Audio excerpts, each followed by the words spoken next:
Hey hello, balik lagi di channel Spoilermon dan kita akan lanjutkan lagi kisah hidup Fang Yuan.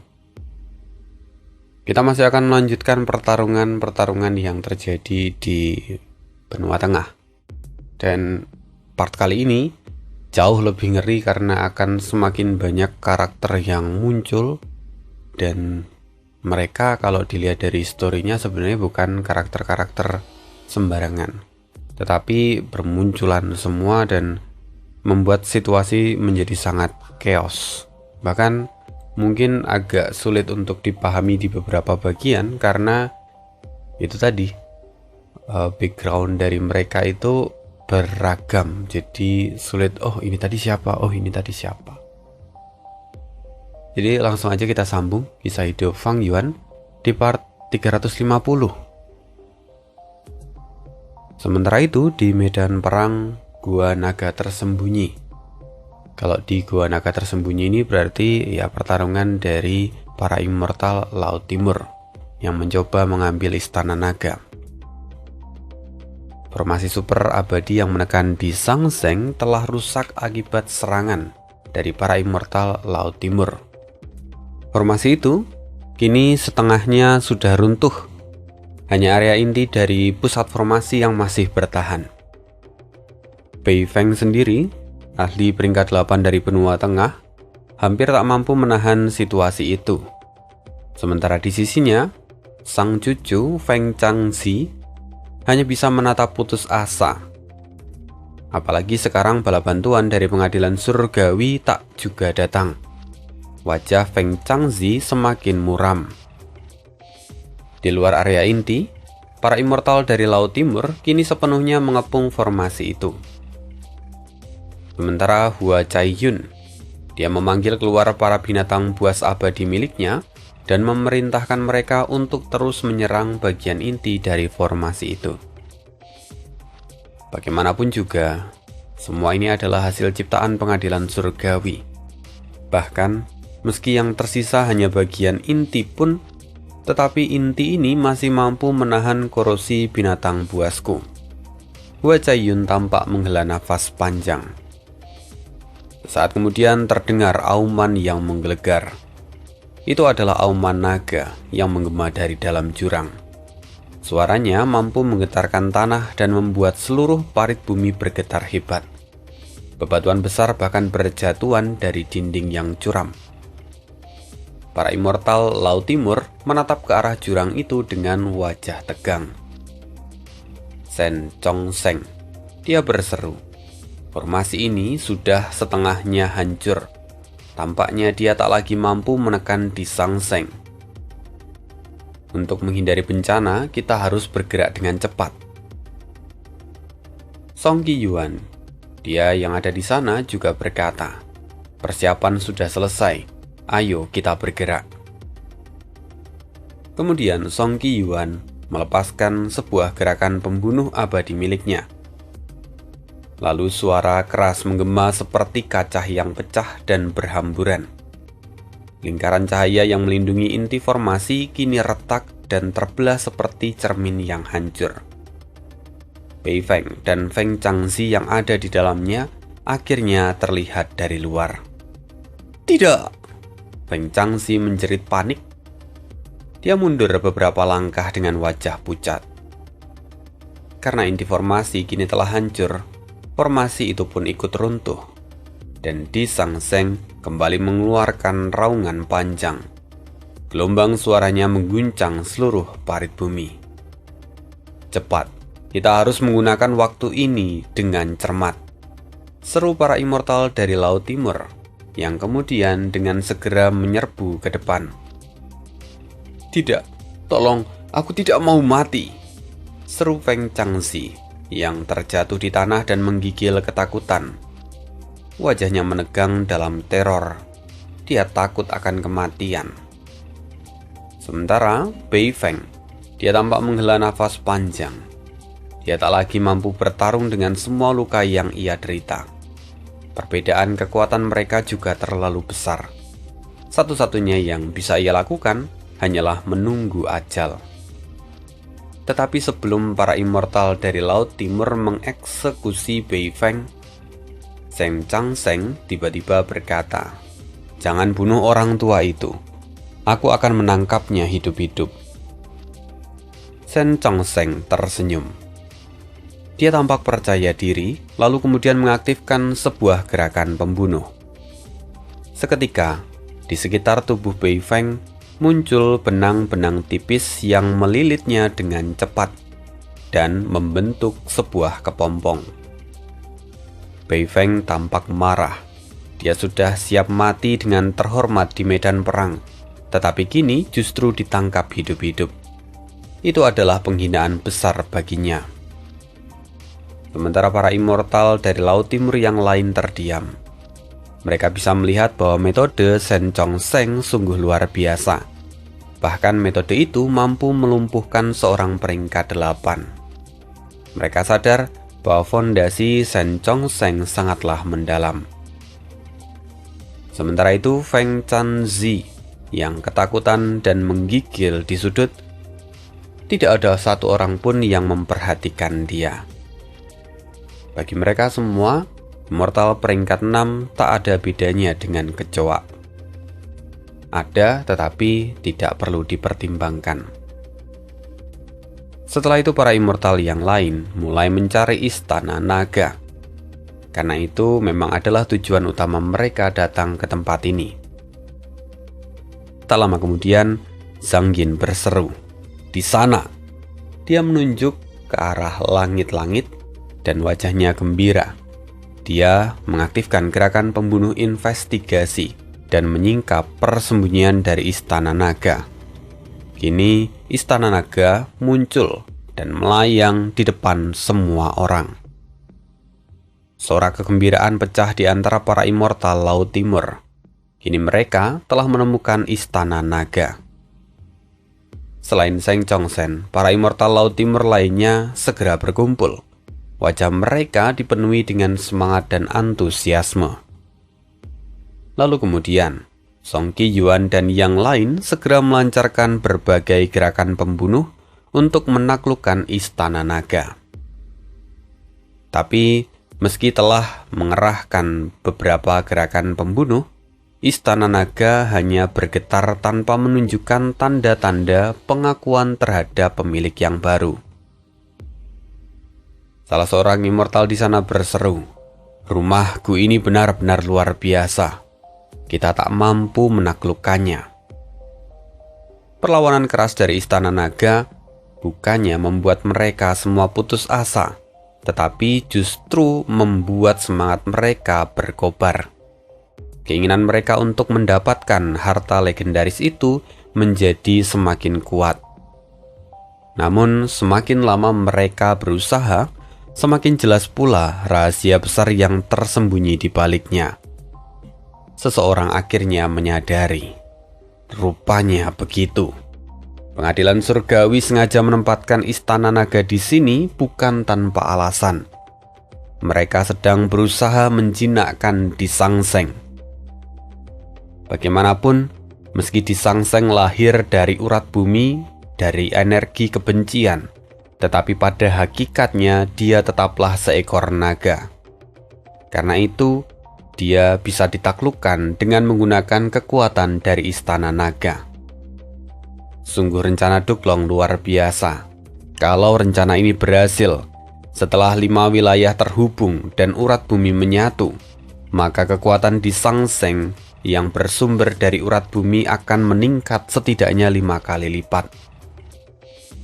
Immortal yang lain juga berseru, "Benar, ketika dinding pembatas antar wilayah lenyap dan dunia tenggelam dalam kekacauan, rasa takut, dendam, serta iri akan memenuhi seluruh dunia. Semua emosi negatif itu jelas akan memperkuat Di Sangseng. Dan pada akhirnya, Di Sangseng akan menjadi yang terkuat di seluruh dunia. Kemampuannya mungkin akan mendekati kekuatan dari seorang Venerable." Tidak heran kalau Duklong rela membayar harga yang mahal demi mendapatkan Istana Naga. Rupanya, dia ingin menaklukkan kekuatan sekelas Venerable untuk menstabilkan dunia setelah kekacauan besar. Immortal yang lain menghela nafas lega. Syukurlah kita datang tepat waktu dan menggagalkan rencana ini. Kalau tidak, di masa perang 5 wilayah, kita harus menghadapi musuh yang bahkan tak terbayangkan. Suasana di sana penuh dengan kegembiraan. Beberapa immortal kini tertawa puas. Sekarang semuanya menjadi masuk akal. Meski formasi telah dihancurkan, tetapi di Sang Seng belum benar-benar bebas. Semuanya terjadi karena Istana Naga masih menekannya. Kalau begitu, kita harus berupaya untuk mendapatkan Istana Naga ini. Karena dengan begitu, maka kita juga bisa mendapatkan di Sang Seng, sosok yang menakutkan, dan nantinya kita akan menjadi yang terkuat di seluruh dunia. Mendengar itu, para immortal yang lain mulai tertawa. Mereka semua penuh dengan ambisi. Andai saja pengadilan surgawi tahu tentang hal ini, mereka pasti sudah muntah darah. Sementara itu, di medan perang kota Kaisar. Di tempat ini ada para immortal dari Gurun Barat, Fang Yuan, dan juga para immortal dari benua tengah tentunya. Gerakan pembunuh abadi, tangan hantu pencuri hebat. Fang Yuan sudah mulai menggunakan kartu as miliknya. Dia sudah menggunakannya berulang kali, walaupun sering kali rumahku dari pengadilan surgawi memilih menghindar. Kenapa begitu? Ya karena gerakan pembunuh ini mampu mencuriku dari jarak jauh. Bahkan Fang Yuan pun bisa mencuriku peringkat 8. Bisa dibayangkan, inti dari sebuah rumahku adalah kombinasi dari berbagai gu yang membentuk struktur yang stabil. Kalau salah satu gu inti dari rumahku itu diambil, otomatis struktur itu akan kacau dan pada akhirnya rumahku akan hancur. Karena itu, keberadaan tangan hantu pencuri hebat jelas adalah masalah besar bagi pengadilan surgawi. Fang Yuan sendiri tahu akan hal itu tentunya. Dan dia terus menggunakan tangan hantu mencuri hebat untuk menyerang dan mencuri banyak ku immortal dalam waktu yang singkat. Akibatnya, garis pertahanan dari pengadilan surgawi yang telah dibangun dengan sangat cermat kini mulai berantakan. "Bajingan kau Fang Yuan, terimalah kematianmu!" teriak Li Huang dengan penuh amarah. Tubuhnya menyala dengan jubah api hijau saat dia menerjang ke arah Fang Yuan. Tetapi Fang Yuan sudah menunggu momen ini. Dia tidak mundur, dia tersenyum dingin. "Li Huang, akhirnya kau muncul. Aku sudah lama menunggumu." Dalam sekejap Fang Yuan berubah menjadi monyet tahun abadi. Dan kemudian gunting musim semi muncul di udara, menembus ruang dan langsung menyerang Li Huang. Tanpa jeda, Fang Yuan juga menarik nafas dalam-dalam. Kemudian, kipas musim panas muncul di tangannya. Melihat serangan Fang Yuan yang bertubi-tubi, Li Huang terkejut. Jubah di punggungnya yang selalu melindungi dirinya kini mulai robek oleh karena gunting musim semi.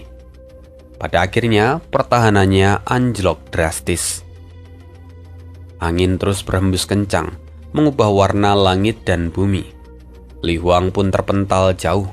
Tubuhnya terseret oleh pusaran udara panas. Apa yang terjadi? Bagaimana bisa kekuatan Fang Yuan melonjak begitu besar? Kata Li Huang yang panik. Dia kini menatap jubahnya yang mana sebagian telah rusak. Wajahnya pun mengeras. Sementara Fang Yuan terus meraung. Tubuhnya melesat seperti kilat saat mengejar Li Huang. "Li Huang, jangan katakan padaku bahwa ini semua adalah seluruh kekuatanmu." Li Huang sendiri mundur dengan cepat.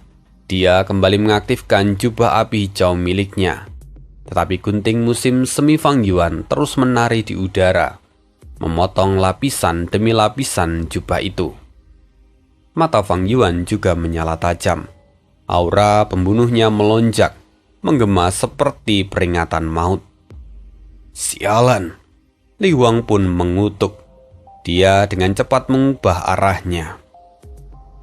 Melihat pertarungan yang putus asa itu, salah seorang ahli dari benua tengah berseru, "Tuan Li Huang, biarkan kami membantu Anda." Segera, rumahku, bangunan penyapu angin tiba dan memperkuat barisan. Dinding angin yang mengitarinya mampu menahan tangan hantu pencuri hebat sampai batas tertentu. Tetapi Fang Yuan mencibir, "Minggir kalian sampah." Gerakan pembunuh abadi kipas musim panas meledak. Tornado mengamuk dan memaksa bangunan penyapu angin berhenti total. Meskipun gerakan ini tampak seperti jalur angin, tetapi kipas musim panas sejatinya adalah jalur waktu.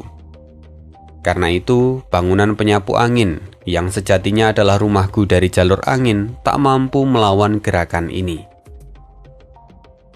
Pada akhirnya, Li Huang hanya mampu melarikan diri. Kenaikan kekuatan dari Fang Yuan sungguh tak masuk akal dan mengguncang seluruh medan perang.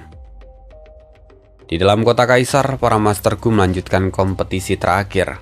Para immortal yang bertugas telah menjaga dan mengisolasi seluruh tempat itu dari kebisingan yang ada di luar, sehingga semua Master Gu yang sedang melakukan perbaikan bisa berkonsentrasi.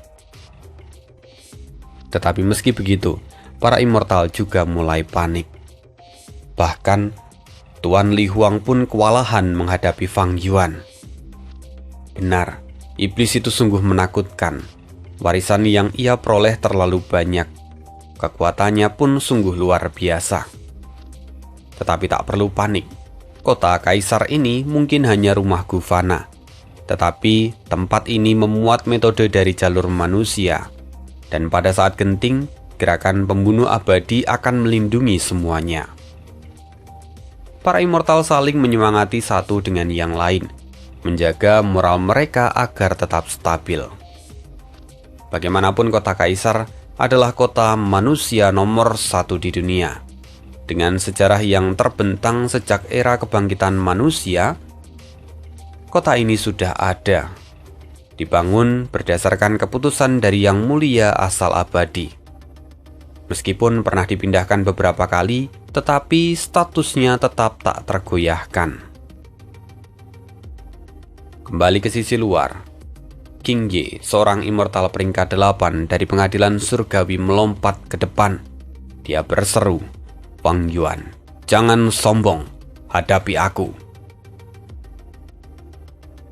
Melihat bala bantuan yang tiba, Li Huang memanfaatkan kesempatan itu. Dia berhenti melarikan diri dan kemudian bergabung dengan King Ye. Fang Yuan mengerang. Dia kemudian mengabaikan pengeluaran esensi abadi miliknya. Lalu ia mengaktifkan gerakan pembunuh yang langsung menargetkan kota Kaisar. Li Huang dan King Ye memandangnya dari depan. Tetapi rentetan serangan Fang Yuan benar-benar memaksa mereka mundur berkali-kali. Melihat semua itu, para immortal dari gurun barat tertegun. Fang Yuan benar-benar luar biasa. Dia seperti binatang buas. Tidak heran dia bisa menentang pengadilan surgawi selama bertahun-tahun tanpa cedera. Kita sadar bahwa kekuatannya luar biasa. Sebisa mungkin, kita harus menghindari provokasi terhadap orang itu. Semuanya sekarang fokus untuk menghancurkan kota Kaisar. Mereka semua kembali bertarung. Sementara itu di tanah terberkati kesempurnaan, tempat di mana orang-orang dari perbatasan selatan menyerang tanah terberkati kesempurnaan, ya di situ melawan orang-orang dari pengadilan surgawi. Kini Wuyong berhasil menekan Chen Yi. Para immortal benua tengah yang menjaga formasi abadi merasakan ketakutan yang merayap di hati mereka. Chen Yi sudah tidak punya harapan. Semua orang sadar akan hal itu. Tapi Bai Chang Sui berteriak dan menyerang Wuyong. Wuyong berkelebat, menghilang dari tempatnya semula. Bai Chang Sui segera meraih Chen Yi. Walaupun Chen Yi tidak lagi terangkat, tubuhnya tak dapat bergerak. Bahkan alis dan kulitnya mulai terkikis. Wuyong kembali muncul di depan para immortal aliansi perbatasan selatan. Tatapan para immortal itu seketika berubah. Waspada, takut, dan rasa hormat bercampur menjadi satu. Wuyong memiliki gerakan angin pemisah teman. Itu sebanding dengan segel pelindung arus balik milik Fang Yuan. Satu kartu truf yang dapat membalikkan seluruh situasi. Itulah yang mereka pikirkan. Wuyong kini berdiri tegak. Ia memandang ke arah Chen Yi yang jauh di depan. Lalu Wuyong berkata, sebagaimana yang diharapkan dari para immortal pengadilan surgawi, mantan pemimpin tertinggi sekte pengadilan surgawi, ternyata pertahanannya sungguh luar biasa. Ini adalah kali pertama aku melihat seseorang yang terkikis begitu lambat oleh angin pemisah teman milikku. Wuyong kali ini memuji Chen Yi, tetapi pada saat yang sama dia juga memamerkan kekuatan tempurnya. Para immortal aliansi dari perbatasan selatan menjadi sangat bersemangat. Bersama dengan Wuyong, mereka memiliki rasa percaya diri penuh. Sementara di medan perang pengadilan surgawi, dua pertarungan besar tengah berlangsung di dalam formasi perbaikanku. Tombak. Cheyin berseru, dia adalah seorang immortal peringkat 8 dari pengadilan surgawi. Kemudian sebuah tombak hitam raksasa ditembakkan menuju Wu Hang Songxi. Panah, serunya lagi. Anak panah yang tak terhitung jumlahnya muncul dari kehampaan dan menghujani Wu Hang Songxi bertubi-tubi. Tapi Wu Hang Songxi tetap berdiri. Meskipun diserang tanpa henti, dia bicara dengan santai. Sungguh mengesankan, Cei Wei. Kau hampir menciptakan jalur yang baru. Gerakan pembunuhmu ini menarik. Namun sayang sekali itu semua sia-sia. Kau tidak bisa mematahkan pelindung cincin 5 elemental milikku. Cei Wei mengabaikan komentar itu. Pedang, katanya lagi. Kemudian pedang besar menerjang ke arah Wu Hang Songxi. Pada saat yang bersamaan pertarungan lain meletus. Niu Mo menyerang lebih dahulu, sementara Chong Yan dari pengadilan surgawi bertahan. Serangan Niu Mo sangat mengerikan. Setiap tebasannya mengeluarkan bayangan hantu yang juga dapat menyerang. Kombinasi dari keduanya sering menghasilkan pukulan yang mematikan. Setiap kali Chong Yan terkena, tubuhnya bergetar hebat. Tubuhnya dipenuhi dengan garis-garis biru seperti tato. Garis-garis itu saling bersilangan dan membentuk jaring pelindung yang menahan serangan Niu Mo. Sepertinya mereka masih bisa menahan serangan untuk sementara. Dua immortal dari surga panjang umur memilih untuk bertarung jarak dekat. Mereka menahan diri agar tidak merusak formasi. Sepertinya mereka ingin merebut Gu Takdir dan memerlukan kondisi tertentu untuk bisa memulihkannya, kata Yuan Qiongdu yang tampak memperhatikan pertarungan itu. Dia sendiri bertugas untuk menyelesaikan perbaikan pada Gu Nasib. Karena situasinya seperti itu, dia merasa sedikit lega. Sekarang aku harus lebih tenang. Jika aku melakukan satu kesalahan saja, bahkan tanda dao kesuksesan yang kupunya tak akan mampu menolongku. Sayangnya di saat yang sama, Bing Saichuan juga tersenyum dingin di dalam altar bencana dan keberuntungan. Tahukah kalian kenapa aku membeli altar bencana dan keberuntungan ini? Itu karena gerakan ini mengandung gerakan pembunuh milik Venerable di dalamnya. Begitu dia menyelesaikan kata-kata itu, para immortal dari pengadilan surgawi langsung menyerang altar bencana dan keberuntungan. Tetapi cahaya keemasan meledak dari altar itu.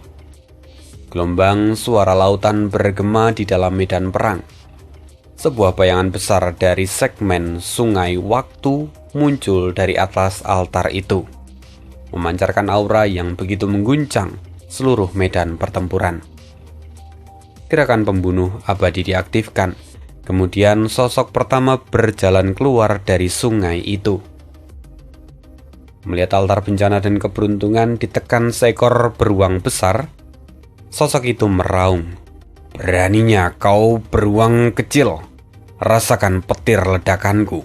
segera ledakan petir menggelegar. Zhang Feixiong yang dalam wujud beruang raksasa terdorong mundur, kira-kira 5 hingga 6 langkah.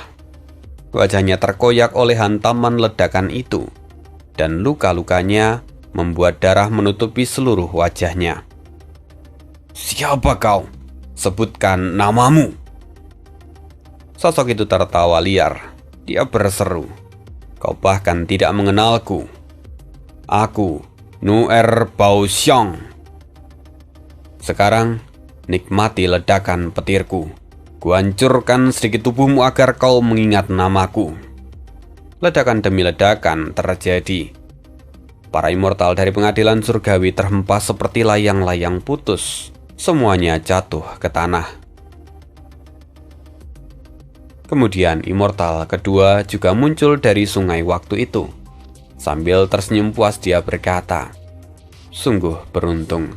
Aku tidak menyangka bisa memakai langkah ini untuk datang ke masa depan dan ikut bertempur." Dia mengacungkan jarinya ke arah altar bencana dan keberuntungan. Dia menghancurkan gerakan pembunuh dari jalur waktu yang sempat menahan altar bencana dan keberuntungan. Seketika, kecepatan dari altar bencana dan keberuntungan kembali normal. "Kau mematahkan gerakan pembunuhku? Siapa kau?" Gu Liuru berteriak karena gerakan pembunuhnya dipatahkan. Kemudian sosok immortal itu tersenyum santai. Dia berkata, "Kebetulan sekali. Namaku cukup sederhana untuk diingat. Aku He Fan. Kita sama-sama menempuh jalur waktu, jadi mari bertarung." Setelah He Fan muncul, sosok yang warisannya diwarisi oleh Fang Yuan ya, sosok ketiga pun muncul. Serunya, "Wah, pertempuran besar. Alangkah baiknya jika aku bersembunyi saja," kata immortal itu. Wajahnya putih halus tetapi juga tampak gelisah. Setelah mengatakan itu dia langsung menghilang. Kini satu persatu para immortal dari dataran utara melangkah keluar dari sungai waktu. Mereka kembali memperkuat medan perang dan menyeimbangkan situasi. Melihat semua itu jantung Peri Ziwei berdegup kencang. Nu'er Baoxiong, He Fan, dan juga Ye Liu Kou yang menghilang. Mereka semua adalah ahli peringkat 8 dari keturunan klan Huang Jin Dataran Utara. Sungguh, apakah gerakan pembunuh ini benar-benar dapat memanggil mereka dari segmen masa lalu sungai waktu dan bahkan bertarung di sini untuk mereka? Gerakan pembunuh ini terlalu sulit untuk dipercaya. Peri Ziwei merasa seperti sedang bermimpi. Tetapi Duklong, dia terdiam. Ingatan lama kembali menyeruak. Ketika itu, debu pertempuran mereda. Hong Ting terhuyung sambil memuntahkan darah. Luka-lukanya terlihat serius. Sementara Duklong masih berdiri tegak. "Hong Ting, kau tidak mau menyerang. Meski kau memiliki masa depan, setelah kelahiranmu kembali, kau hanya akan menjadi seorang ahli peringkat 8. Dirimu dari masa depan juga peringkat 8. Kau masih jauh dari kekuatan seorang immortal sejati." Suara Duklong terasa dingin. Api kemarahan menyala di matanya. Sementara itu, Hong Ting tersenyum pahit. "Benar, gerakan pembunuh dari masa depan milikku memiliki banyak kekurangan. Tetapi, bahkan tanpa kekurangan itu, tidak mungkin aku akan menyerangmu, guru." Duklong mencibir. "Lantas, karena itu kau mencoba menghindar sejak awal? Kau memilih untuk tidak bertarung. Jika kau benar-benar menghormatiku sebagai guru, berhentilah bermain-main. Terimalah pengaturan nasib dan jadilah venerable. Kita bisa menghapus semuanya dan memulai kembali dari awal." Hong Ting menghela nafas pendek dan berkata, "Guru, aku mengerti maksudmu, tetapi kamu tidak mengerti maksudku." Mendengar itu amarah Duklong semakin menyala. "Kalau kau tidak ingin menyerangku, tetapi kau tetap melanjutkan semua ini, Apa kau sebenarnya memaksaku untuk membunuhmu? Hong Ting menggelengkan kepala. Senyum tipis terlihat di wajahnya. Tentu saja tidak, Guru. Tetapi setelah menerima seranganmu begitu lama, sekarang gerakan pembunuhku akhirnya telah siap. Silahkan berikan kritik Anda. Seketika bayangan luas dari sungai waktu muncul di belakang Hong Ti. Dari dalamnya, para immortal berjalan keluar satu persatu. Melihat itu, ekspresi Duklong berubah tajam. Gerakan pembunuh apa ini? Hong Ting tersenyum dan berkata, "Aku menciptakan sepasang gerakan pembunuh. Panggilan masa lalu dan dukungan masa depan. Gerakan ini dapat memanggil para immortal yang memiliki keterikatan erat denganku dari sungai waktu untuk bertarung. Yang kupakai sekarang adalah dukungan masa depan." Tatapan Duklong menjadi gelap. Tubuhnya bergetar oleh karena amarah. "Hong Ting, kau benar-benar mencoba menentang langit. Kau menggunakan sungai waktu untuk mengacaukan sejarah. Sifat iblismu sudah terlalu mengakar jauh. Aku tidak akan membiarkanmu. Sekarang, bagaimana dengan gerakan pertamamu?" Hong Ting menjawab, "Tidak ada, Guru. Gerakan pertamaku disebut panggilan masa lalu, dan itu akan muncul di hadapanmu suatu saat di masa depan." Mengingat hal itu, akhirnya Duklong mengerti. Inilah yang disebut dengan panggilan masa lalu, gerakan yang digunakan oleh surga panjang umur saat ini. Kini situasi menjadi sangat kacau. Para immortal bertarung baik di langit maupun di tanah. Ledakan besar terus mengguncang udara satu demi satu. Percikan api dan cahaya terang berseliweran. Para immortal dataran utara bertarung dengan sengit melawan anggota dari pengadilan surgawi. Ledakan kembali terdengar, dan dalam sekejap, beruang hitam sebesar gunung kehilangan bahu kanannya. Sepotong besar daging tercabik, bahkan tulang di bahunya pun hancur. Beruang hitam itu mengerang lirih, matanya terpejam dan tubuhnya akhirnya roboh. Dia kehilangan kesadarannya. Tubuh raksasa itu lalu jatuh seperti gunung yang runtuh. Tanah pun bergetar. Sebuah kawah besar terbentuk di bawahnya. Kemudian di atas sana, seorang immortal dari dataran utara tertawa dengan lantang. Gerakan pembunuh petir senjaku ini tidak mudah untuk ditahan. Ingat itu, Nuer Basyong, itulah namaku.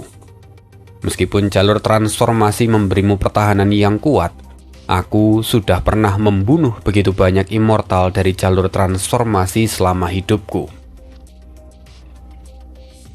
Nuer Basyong, dia sepenuhnya menekuni jalur petir.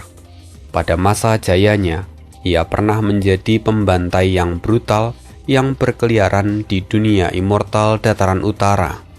Ketika ia menjabat sebagai tetua tertinggi dari klan Nuer, klan itu menjadi kekuatan nomor 1 di wilayah dataran utara.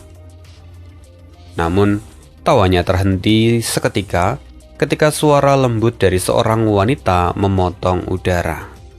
"Kau begitu sombong, aku pun memupuk jalur transformasi. Kalau berani, bunuh aku." Nuer Basyong menoleh dengan penuh amarah, tapi kalimatnya terhenti. Cahaya merah menyala muncul di hadapannya. Sebelum dia sempat bereaksi, sebuah dentuman keras muncul. Api menyembur ke segala arah dan debu berhamburan dalam pusaran yang dahsyat. Tubuh Nuer Basyong terlempar ke bawah dan jatuh. Tubuhnya bagaikan komet yang jatuh ke bumi. "Sekarang selamatkan Zhang Feixiong," seru Gu Liuru yang duduk di kursi roda.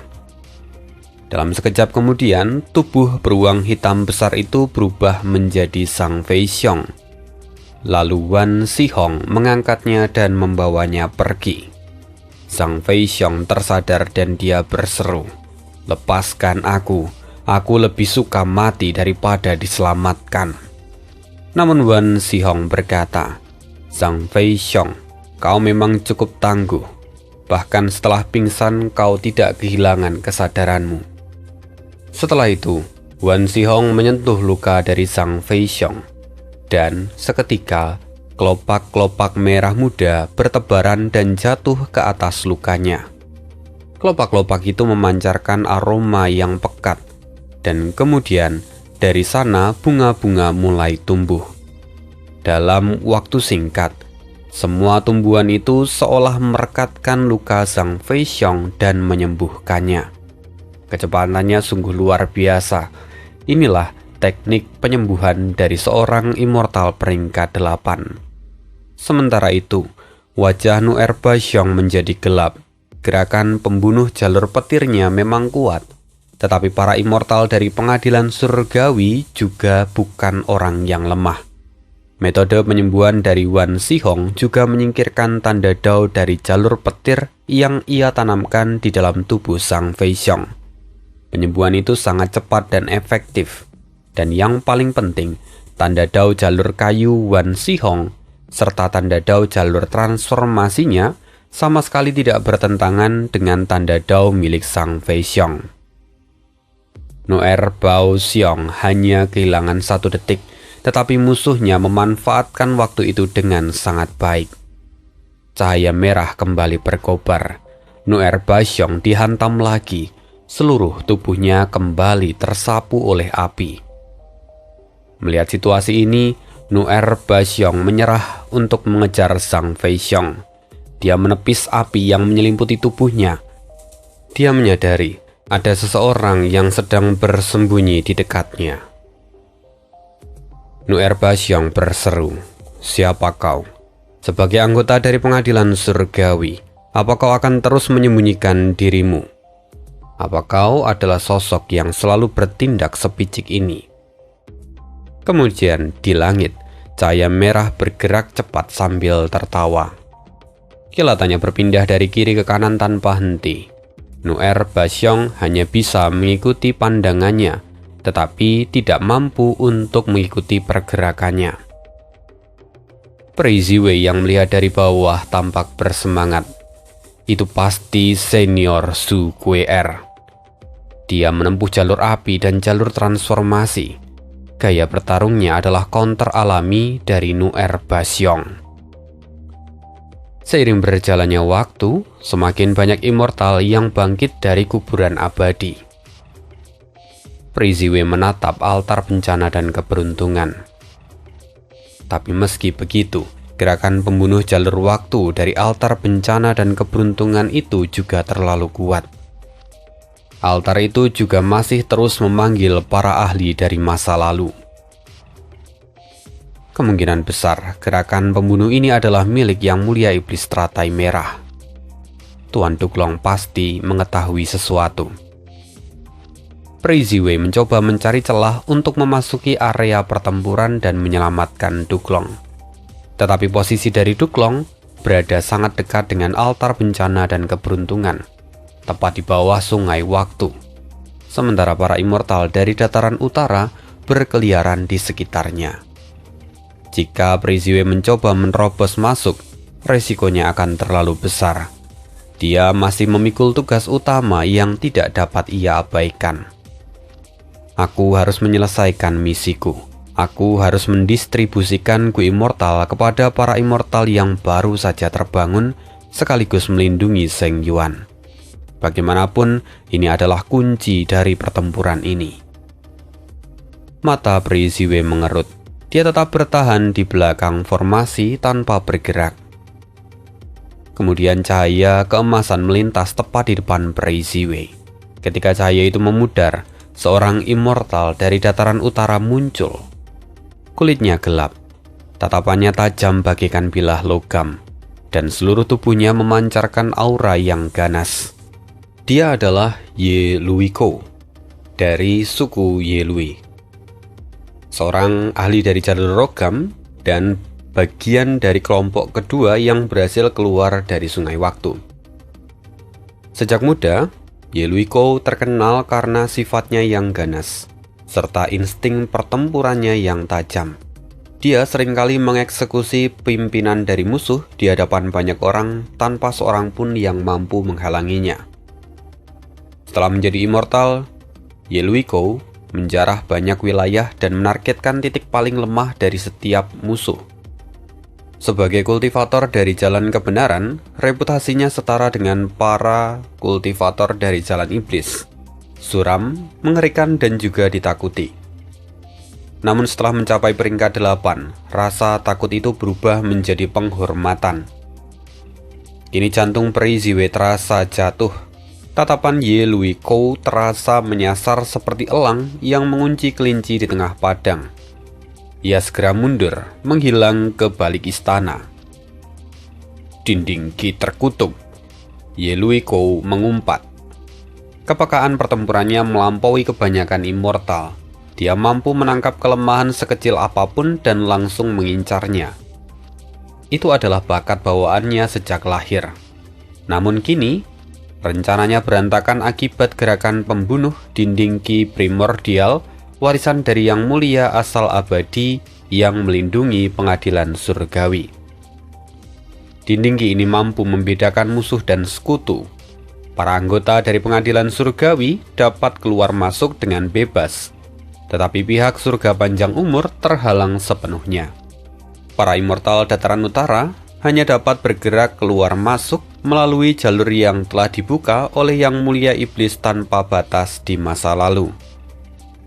Akhirnya pertempuran peringkat 8 pun terpaksa terkonsentrasi pada area tertentu.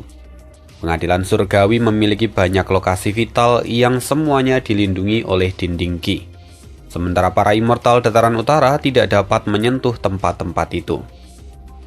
Tapi di medan perang terbuka, mereka mendominasi, memaksa para immortal dari pengadilan surgawi sesekali mundur ke balik dinding Qi untuk bertahan dan mengulur waktu. Para immortal kita baru saja bangun, mereka kekurangan Gu yang kompatibel. Kekuatan mereka tidak dapat ditampilkan sepenuhnya. Gumam Peri Ziwei. Dia tampak menghela nafas berat. Ketika para immortal terlelap di kuburan abadi, mereka menyerahkan seluruh Gu immortal mereka kepada pengadilan surgawi. Demi efisiensi sumber daya, sebagian besar Gu itu digunakan untuk membangun rumah Gu, sementara sebagian kecilnya dipinjamkan kepada pewaris dari 10 sekte kuno. Hanya sedikit dari Gu immortal yang disimpan sebagai cadangan. Karena itu, meski para immortal pengadilan surgawi yang terbangun adalah para elit di antara peringkat 8, namun tanpa Gu inti mereka, potensi mereka pun terbelenggu. Bahkan dengan esensi abadi yang melimpah, mereka tidak mampu mengubah keadaan. Sementara pihak dataran utara memperoleh keuntungan besar akibat gerakan pembunuh dari Yang Mulia Iblis Teratai Merah. Gerakan pembunuh itu sungguh luar biasa, menembus pondasi pengadilan surgawi yang telah dibangun selama jutaan tahun. Sementara itu Duklong kini hanya dapat menahan rasa sakit dan murkanya, karena di saat yang paling kritis ini, dia tidak dapat bergerak. Dia hanya bisa menyaksikan pertempuran itu berlangsung. Yang lebih parahnya, semua kekacauan ini adalah apa yang diciptakan oleh orang-orang yang paling ia sayangi dan ia percayai di masa lalu. Ya, salah satunya tentu adalah murid pertamanya, Yang Mulia Iblis Teratai Merah. Tak lama setelah itu, orang lain melangkah keluar dari sungai waktu. Wajahnya tampak anggun dan sopan. Pertempuran hidup dan mati di hadapannya begitu intens hingga membuatnya terpukau. Dia menarik nafas panjang sambil merentangkan tangannya. Sepertinya inilah panggungku. Aku Dong Fangyu hadir. Tapi kemudian, suara itu disahut oleh suara lain. Para manusia dataran utara memang barbar. Kenapa kalian harus berpura-pura menjadi orang yang terhormat? Lawan aku. Immortal itu bertubuh kecil, rambutnya hitam, dan wajahnya bulat seperti buah persik. Penampilannya terlihat imut, namun auranya sangat menekan. Bahkan Dong Fangyu wajahnya seketika berubah dan mengambil langkah mundur. Segera sebuah gerakan pembunuh dilepaskan. Pertempuran sengit pecah di berbagai titik. Para immortal dari kuburan abadi terus dibangkitkan. Sementara di sisi surga panjang umur, para immortal juga terus dipanggil dari sungai waktu. Oleh karena itu, pertempuran pecah di berbagai titik. Dong Fangyu dan Xuan Nanhai saling menghina sebelum akhirnya mereka saling serang. Ledakan besar dari benturan mereka bahkan menghempaskan para immortal dari dataran utara yang baru saja muncul. Kemudian, Nian Nongfu, ahli dari jalur bumi yang terkenal karena pengelolaan apertur abadinya, juga muncul di sana. Dia berhadapan dengan seorang kultivator dari jalur kayu. Keduanya tampak berbicara dengan ramah, namun serangan mereka justru yang paling mematikan. Di tempat lain, duel dahsyat terjadi antara Nu-Er Baoxiong dan Su Hui-Er. Serangan kilat dan cahaya merah saling bertabrakan. Keduanya mempersiapkan gerakan pembunuh mereka, sehingga para immortal lain pun terpaksa menjauh untuk menghindari dampaknya. Sementara itu, Wan Xihong yang kekurangan metode ofensif hanya bisa mengeluh dan terus menyembuhkan orang-orang dari pengadilan surgawi. Ketegangan terus meningkat. Ye Liukou bersiap menyerang lagi. Sementara di sisi lain, pasukan dari para immortal dipimpin oleh Peri Ziwei. Mereka bergerak dengan cepat menuju altar bencana dan keberuntungan. Hal ini menandakan bahwa babak selanjutnya akan segera dimulai dan akan semakin besar. Melihat semua itu, Duklong yang terbaring di tanah merasa lega. Bagus, Peri Ziwei sudah menemukan kelemahan dari gerakan pembunuh itu. Dia sudah mengumpulkan pasukan untuk menggempur altar bencana dan keberuntungan. Sementara itu di dalam altar bencana dan keberuntungan, Bing Saichuan memimpin pasukan dari dataran utara. Melihat para immortal dari pengadilan surgawi yang mendekat, dia tampak mendengus. Gerakan pembunuh ini memang sangat kuat, tetapi hanya dapat dipakai sekali saja. Jika pengadilan surgawi sampai mengganggunya, gerakan ini tidak akan bisa digunakan lagi. Sekarang aku harus turun tangan dan menghadapi mereka. Beberapa immortal dari dataran utara pun ikut keluar dari altar itu dan menghadang serangan dari pengadilan surgawi.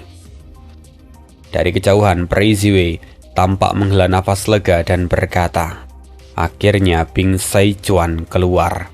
Untunglah dia bukan dari jalur kebijaksanaan. Situasinya sudah mulai stabil." Peri Ziwei telah memilih strategi terbaik.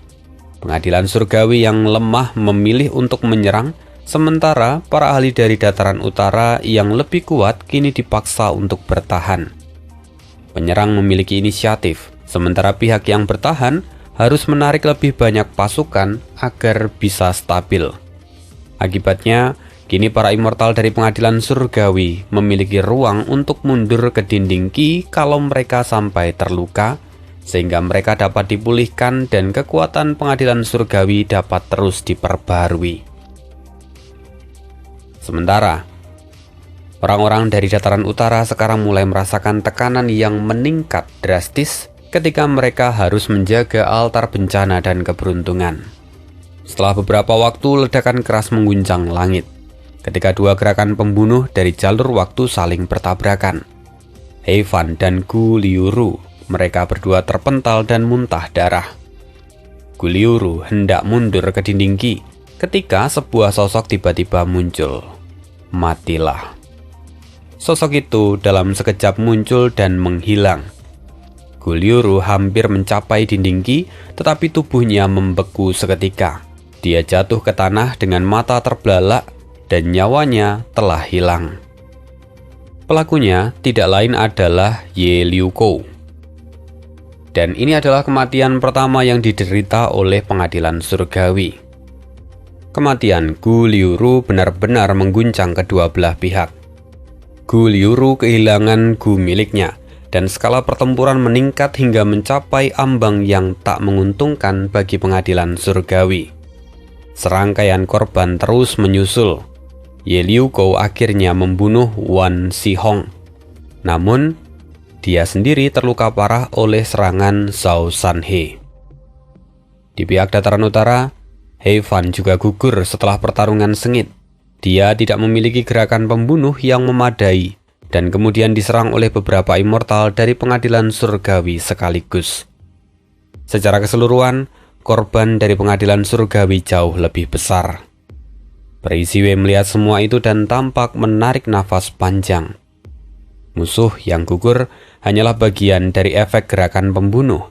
Mereka dapat dipanggil lagi. Tetapi para immortal dari pengadilan surgawi yang mati, ya benar-benar mati. Oleh karena itu, Peri Ziwei pun menjadi semakin marah. Di sisi lain, wajah Bing Seichuan juga menjadi gelap. Dia menyadari, para ahli dari dataran utara yang dipanggil semakin melemah seiring berjalannya waktu. Kekuatan mereka pun ikut menurun, dan itu tentu merugikan mereka. Melihat apa yang terjadi, Peri Ziwei langsung notice apa yang menjadi penyebab hal itu. Ini pasti karena Gu Nasib yang mulai pulih dengan cepat. Dengan begini, setelah Gu Nasib pulih sepenuhnya, maka semua orang ini akan binasa. Mata Peri Ziwei bersinar penuh dengan kelegaan. Meskipun gerakan dari Yang Mulia Iblis Teratai Merah sangat kuat, tetapi dia tidak akan bisa menentang nasib.